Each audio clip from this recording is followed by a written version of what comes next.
खडकवासला धरणाच्या पाणी पातळीत झपाट्याने वाढ। दुपारी मुठा नदीत करणार विसर्ग, नदीकाठच्या गावांना सतर्कतेचा इशारा।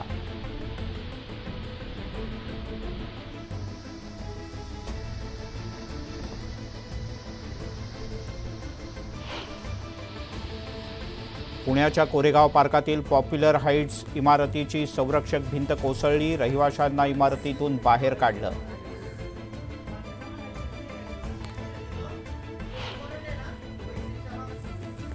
साताऱ्याच्या ठोसेघर घाटात रस्ता खचला, प्रवास न करण्याच्या प्रवाशांना सूचना, धबधब्याकडे जाणारी वाहतूक एकेरी मार्गाने।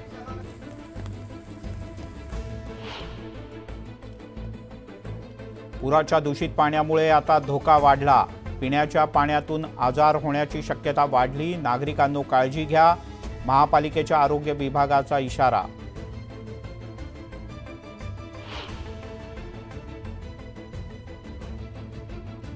पुणेकर एकाच वेळी डेंग्यू, चिकनगुनिया आणि झिकाच्या विळख्यात। जुलै महिन्यात डेंग्यूचे 389 रुग्ण तर चिकनगुनियाचे 8 रुग्ण आढळल्यानं खळबळ।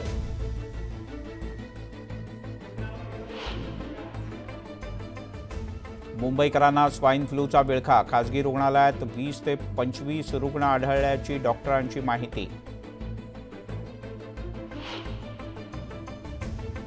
पॅरिस ऑलिम्पिकमध्ये भारताची मनू भाकर अंतिम फेरीसाठी पात्र, अव्वल 8 नेमबाजांमध्ये आज फायनल, 3:30 वाजता मुकाबला।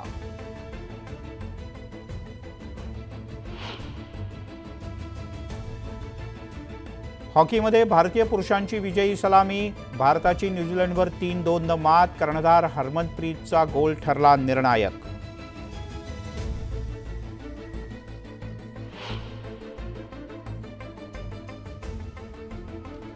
पॅरिसमध्ये भारतीय बॅडमिंटनपटूंची कमाल, लक्ष्य सेनची पुरुष एकेरीत विजयी सलामी तर सात्विक चिराग जोडीची दुहेरीत आगेकूच।